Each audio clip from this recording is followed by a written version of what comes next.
আমি কিন্তু মানে এই রায়তে একটু মর্মাহতই বলতে গেলে। আমি এতটা ভাবিনি। আপনার কি মানিক ভট্টাচার্য এবং পার্থ চট্টোপাধ্যায়ের কথা লিখেছিলেন বাক কমিটি? যদি এইভাবে অ্যাপয়েন্টমেন্ট হয়, এর থেকে বড় দুর্নীতি আর কি হতে পারে আমার তো কোনো আইডিয়া নেই। ওএমআর শিটটা কোথায়? আপনারা কি ওএমআর শিট দেখেছিলেন? আমরা ভাবিনি যে এত ভয়ঙ্কর টাকার লেনদেন আছে। আমরা ভেবেছি হয়তো কিছু আছে, মানে এর পরিমাণ যে এরকম পাহাড় চূড়ো, এ সত্যি আমরা সেদিন। সুপ্রিম কোর্টে রিভিউ পিটিশন আসলে সুপ্রিম কোর্ট কিভাবে ট্রিট করেন বা করতে পারেন বলে আপনার মনে হয়? এখন অ্যাপয়েন্টমেন্টই যদি এরকম ব্যক্তিগত স্তরে দেওয়া হতে থাকে, তাহলে ডিস্কো কোথাও ব্যক্তিগত স্তরে থাকতে পারে। আপনারা কি মনে প্রাণে বিশ্বাস করেন শুধুমাত্র পার্থ চট্টোপাধ্যায় তত্ত্বাবধানেই এই বৃহত্তর স্ক্যাম হয়েছে? কিন্তু ম্যাক্সিমাম কেন, প্র্যাকটিক্যালি সব অ্যাপয়েন্টমেন্ট লেটার স্ক্যান সিগনেচারে হয়েছে। স্ক্যান সিগনেচার মানে অরিজিনাল সিগনেচারই নয়, সার্ভারে লোড করা আছে সেটাই দিয়ে দেওয়া হচ্ছে। এইভাবেই অ্যাপয়েন্টমেন্ট হয়েছে। মুখ্যমন্ত্রী বলেছেন সুপ্রিম কোর্ট কি একটু মানবিক হতে পারতেন না? পাশাপাশি তিনি বলেছেন তিনি নাকি সময়ই পাইনি। তবে যাই হোক, 26,000 চাকরি যাওয়াকে কেন্দ্র করে রাজ্য রাজনীতির বিতর্ক যেন থেমে যাওয়ার পরেও থামছে না। কিন্তু যেখান থেকে শুরু হয়েছিল এই বিতর্ক, সেই বাক কমিটির রিপোর্ট, সেই বিস্ফোরক একাধিক কথা, যা আজও কিন্তু এই দুর্নীতি তদন্তটাকে এই জায়গায় নিয়ে গেছে, বাঁচিয়ে রেখেছে। আর এই নিয়ে কথা বলতে আমাদের সঙ্গে উপস্থিত আছেন বাক কমিটির অন্যতম সদস্য আইনজীবী অরুণাভ ব্যানার্জি। দাদা, প্রথমেই আপনাকে স্বাগত। আপনারা বাক কমিটি তদন্ত করে যেভাবে এই প্রক্রিয়াটা শুরু করেছিলেন, আজকে সুপ্রিম কোর্ট অব্দি সেই জায়গায় গেছে এবং ফাইনাল রায়ও বেরিয়ে গেছে। এক্সপেক্টেড রায়? প্রথম কথা এটাই আমার প্রশ্ন, আপনার এক্সপেক্ট করেছিলেন এই রায়টাই? না, আমি অ্যাকচুয়ালি যদি বলি যে একদম স্পেসিফিক্যালি যদি বলতে হয়, অ্যাকচুয়ালি নিয়ম হচ্ছে যারা যারা এইভাবে দুর্নীতিভাবে চাকরি পেয়েছে তাদের ডিটেক্ট করে, যারা ফ্রেশ ভাবে চাকরি পেয়েছে তাদের তো এরকম এতে কোনো দোষ নেই। আলটিমেটলি তাদেরও চলে যাওয়াটা খুবই দুঃখের, কেননা প্রত্যেকটা লোক তো এখানে জালি জচ্ছুরি করে চাকরি পায়নি বা কোনো অনৈতিক পন্থার অবলম্বন করে চাকরি পায়নি। সেই হিসেবে আমি কিন্তু মানে এই রায়তে একটু মর্মাহতই বলতে গেলে। আমি এতটা ভাবিনি, কেননা আমি ভেবেছিলাম যতটা খারাপ বা ভালো যেভাবে হয়েছে তাদের ডিটেক্ট করা যেল, তারা সরে গেল, অন্য লোক অ্যাপয়েন্টেড হলো। প্রত্যেকটা লোকই তো এই পন্থা অবলম্বন করে চাকরি পেতে পারে না। 26,000 লোক এইভাবেই পেয়েছে, এটা তো অসম্ভব। সেটা হতে পারে, কিন্তু আজকের দিনে দাঁড়িয়ে সব থেকে বড় যে প্রশ্ন, ওএমআর শিটটা কোথায়? আপনারা কি ওএমআর শিট দেখেছিলেন? না, ওএমআর শিট আমরাও পাইনি। আমরা যেহেতু 1 to 1 অনেকগুলো ক্যান্ডিডেটের সঙ্গে মানে আলাপ আলোচনায় ছিলাম। লিস্ট আপনারা কোথা দিয়ে পেয়েছিলেন? লিস্ট আমরা ওদের থেকেই আনিয়েছিলাম যে কারা কারা অ্যাপয়েন্টেড দিয়েছো বা দিয়েছো, তো মোটামুটি আমরা অ্যাপয়েন্টমেন্ট ওখান থেকে ধরেছি, ওখান থেকে পেয়েছি কিছু। তারপরে যাদের পার্সোনালি কল ফর করা হয়েছে, কল ফর করার পরে দেখা যাচ্ছে ম্যাক্সিমাম লোকই আমরা যারা ডেকে পাঠিয়েছিলাম সবই ইলিগালি অ্যাপয়েন্টেড।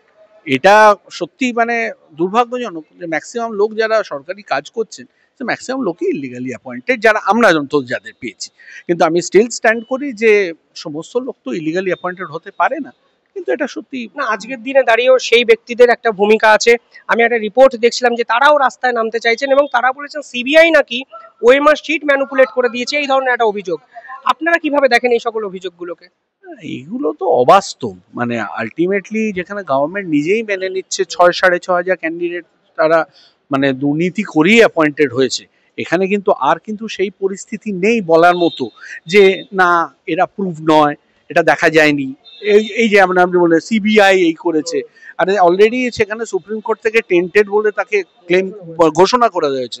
এই জন্য তার ক্ষেত্রে ডিরেকশনটা অনেক বেশি টাফার, অনেক বেশি হার্শ, যেমন স্যালারি ফেরত বা কোনোদিন সিলেকশনে বসতে পারছে না, এই সমস্ত।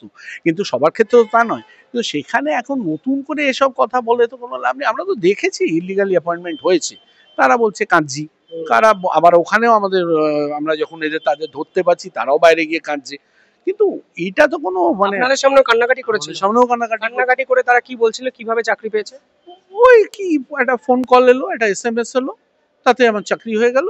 জিজ্ঞেস করছি কোন ফোন কল, সেটা কি কেউ ব্যবহার করে না, কে করেছে সেটাও আমরা জানি না।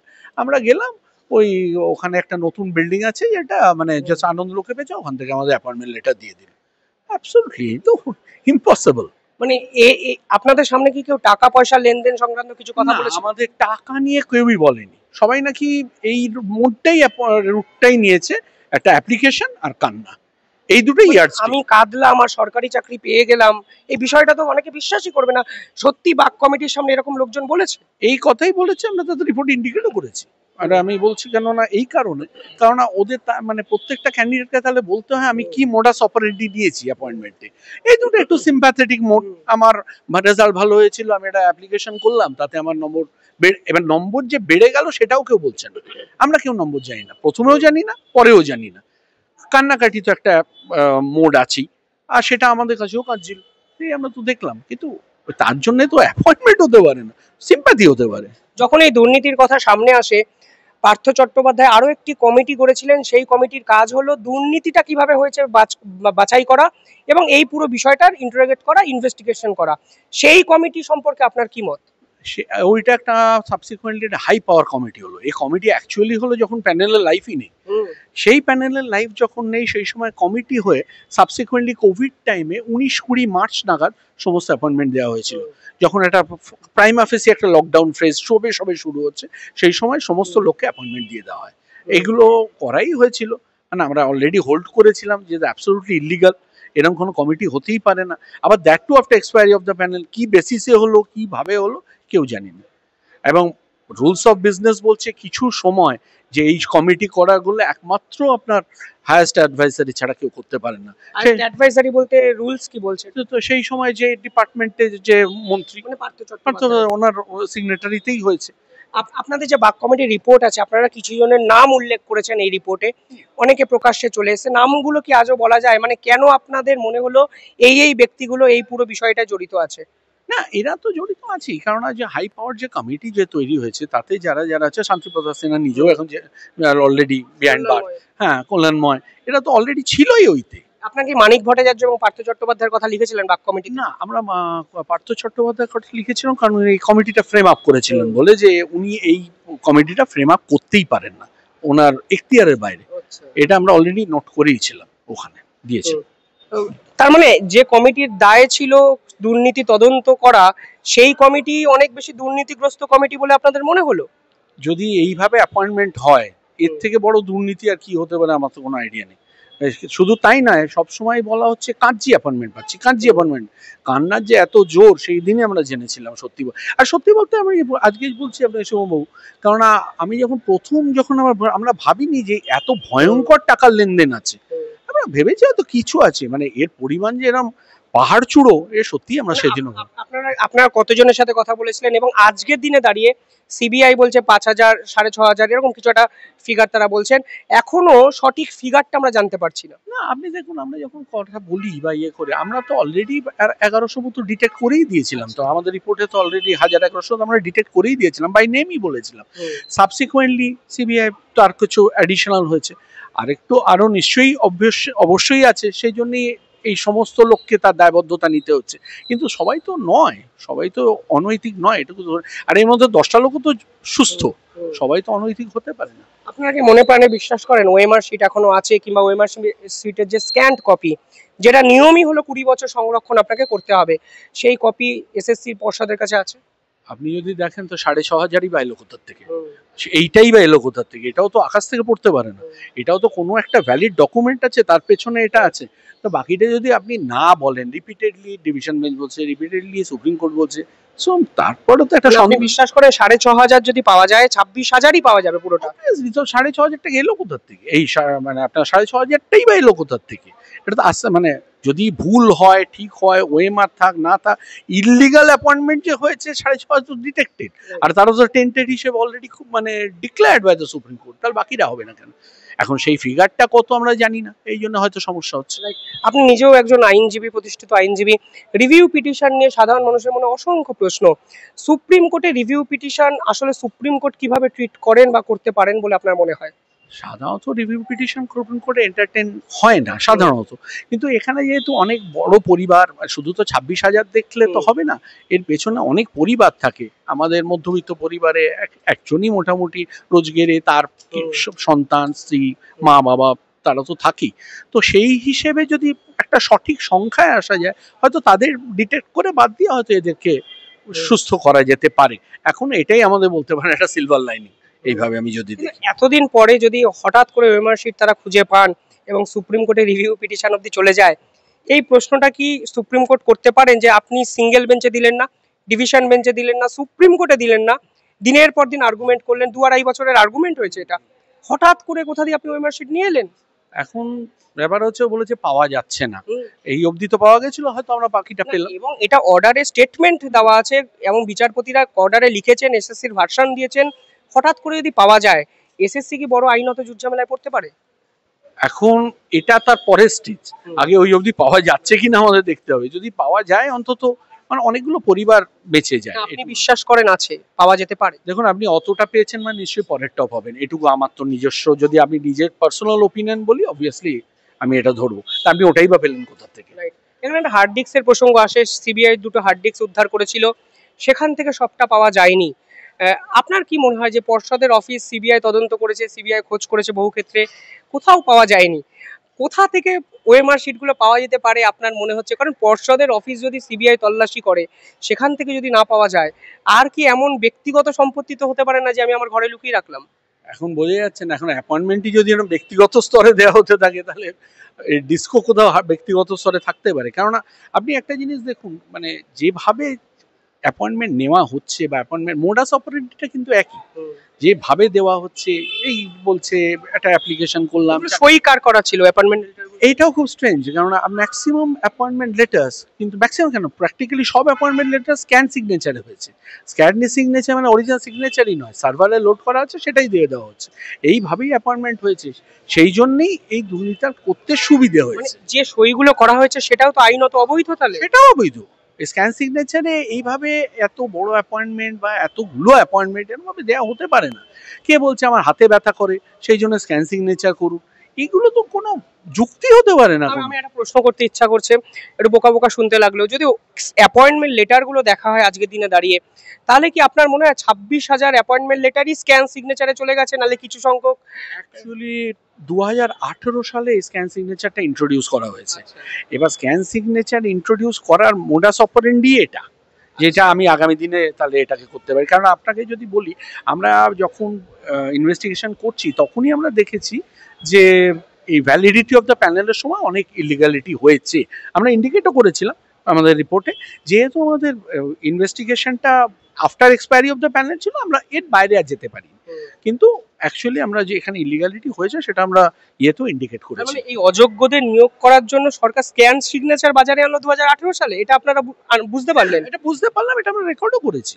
এটা আমরা রেকর্ডও করেছি যে স্ক্যান সিগনেচারটা আনা হয়েছে, কারণ এই স্ক্যান সিগনেচারটা রয়েছে আপনার মানে সেন্ট্রাল স্কুল সার্ভিস কমিশন, এবার রিজিওনাল সার্ভিস কমিশন এবং জানতেও পারছে না কয়েক সময় অ্যাপয়েন্টমেন্ট হয়ে যাচ্ছে, কাকে দেওয়া হচ্ছে, কোন ব্যক্তিকে দেওয়া হচ্ছে। রিজিওনাল অফিস থেকে ইস্যু করা হয়েছে? তাই না, রিজিয়নের মিসম্যাচও হয়ে যাচ্ছে, সে ওই রিজিয়নের লোকই না, সে অন্য জায়গা থেকে পেয়ে যায়। তাড়াহুড়োয় কাজ হচ্ছে, ততটা মানে ধরে বেঁধে হচ্ছে না।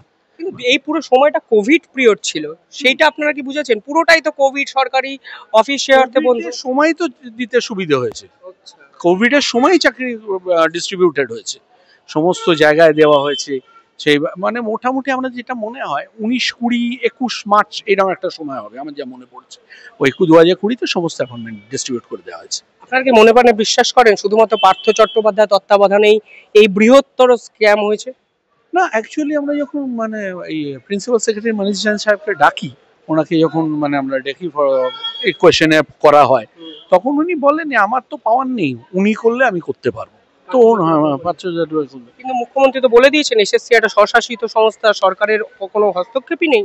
স্বশাসিত সংস্থায় তাহলে আপনার হাই পাওয়ার কমিটি কোথা থেকে চলে আসছে? এসএসসি রুলস কে বাইপাস করে, এসএসসি রুলস এ তো কোনো হাই পাওয়ার কমিটি নিয়ে নেই, কোনো প্রভিশনই নেই।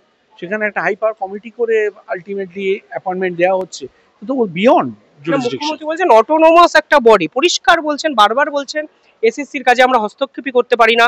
এদিকে আপনি বলছেন যে পার্থ চট্টোপাধ্যায় মাথার উপরে না থাকলে এই বিষয়টা হতোই না। কারণ আপনি একটা জিনিস দেখুন, যদি এটাই হয়, আপনার একটা বাস্তব তো বুঝতে হবে, তাহলে আর আজকে রাজ্য সরকার তার রিভিউ নিয়ে দৌড়চ্ছে কেন, বা এতদিন ফাইট করেছে তো শুধু এসএসসি ফাইট করবে? তাহলে তো ওটা তো শুধু যদি হয় তাহলে শুধু এসএসসি ফাইট, অটোনোমাস সংস্থা তো সেই ফাইট করবে। এত হাই পাওয়ার অ্যাডভোকেটস দিয়ে তাহলে লড়া কি দরকার? কোনো প্রয়োজনীয়তাই তো নেই। আজকের দিনে দাঁড়িয়ে আরেকটা রেলিভেন্ট প্রশ্ন আসে, প্রাথমিকের এই পুরো বিষয়টা আতশ কাচের তলায়, হাইকোর্ট অলরেডি চাকরি বাতিলের একটা নির্দেশ দিয়েছেন এবং সেটা 26,000 নয়, প্রায় 40-42 হাজারের হতে পারে যদি ঠিকঠাক ভাবে হয়। আপনার বাক কমিটি কি এই প্রাথমিক নিয়েও বিভিন্ন তদন্ত ওই সময় করেছিল, না তারা বুঝতে পেরেছেন আজকের দিনে দাঁড়িয়ে সবটাই এক? শুধু আমাদের গ্রুপ সি গ্রুপ ডি অবধি করেছিল, এবং গ্রুপ সি গ্রুপ ডি করে দেখতে পারি আমাদের মোডাস অপারেন্ডি, যেটা আপনাকে আগে বলছি, এই স্টাইলটা এক ইয়েতে। প্রাথমিক ক্ষেত্রে আমরা কমিটি কোনো ইনভেস্টিগেশন করেনি। আজকের দিনে দাঁড়িয়ে প্রাথমিকটা আপনার মনে হয় এই রায়টা এরকম পরিস্থিতি হয়, সে না ওটার ক্ষেত্রেও একটা বিপজ্জনক ঘন্টা তো বেজেই যাচ্ছে। এরকম যদি পরিস্থিতি হয়, সেখানে সুস্থভাবে বলা উচিত যে কজন ভুল ঠিক হয়েছে, তাতে বরং বাকিরা সেফ থাকবে। এখনো প্রাথমিকটা বাঁচানো যেতে পারে মনে হয় আপনার? অবভিয়াসলি আমি আগে তো আপনি এসএসসি যেটা আছে, যে যে আপনি যদি রিভিউ করছেন বা রিভিউ ফেস করছেন, অন্তত সুস্থ, অন্তত এবারে বলা উচিত, তাতে বাকিরা অন্তত সুস্থভাবে অন্তত বাঁচবে, সেটা হওয়া উচিত। কারণ একটা মানুষকে এতদিন পরে যদি বলে আবার পরীক্ষায় বসে চাকরি, সেটা অবাস্তব সত্যি। আপনাদের সঙ্গে সিবিআই কথা বলেছিলেন বা আপনারা পার্থ চট্টোপাধ্যায়কে জিজ্ঞাসাবাদ করেছিলেন কখনো? না, পার্থ চট্টোপাধ্যায় করিনি, কিন্তু আমরা যেহেতু অ্যাডভাইসারি যারা যারা ছিল ওনাদের সবাইকে ডেকেছিল।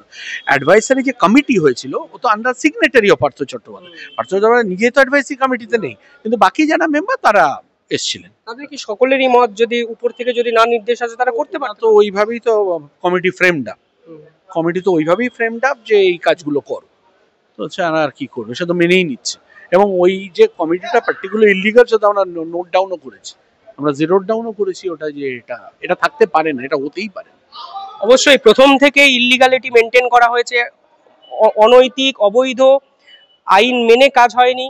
বাক কমিটি পরিষ্কারভাবে জানিয়েছে। আজকের দিনে দাঁড়িয়ে এসএসসি বুঝতে পেরেছে হয়তো তারা ঠিক কোন জায়গায় দাঁড়িয়ে আছে। সব মিলিয়ে এই বিষয়টা একটা অত্যন্ত খিচুড়ি একটা অবস্থা তৈরি করা হয়েছে, এবং এই খিচুড়িটা কে খাবে আমি জানি না, কিন্তু আপাতত দৃষ্টিতে কোনো সলিউশন দেখা যাচ্ছে না। চাকরিহারারা চাকরি হারাই থাকবেন কিনা ভবিষ্যৎ তো বলবে, কিন্তু এদের ভাগ্য নির্ধারণের ক্ষমতা হয়তো বর্তমানে সরকারের হাতে, এসএসসির হাতে, এরকমই মনে করছেন এই মুহূর্তে আমার সঙ্গে থাকা অরুণবাবু। অসংখ্য ধন্যবাদ। আপনাদেরও কমেন্টে জানাবেন আপনারা কি ভাবছেন। ধন্যবাদ।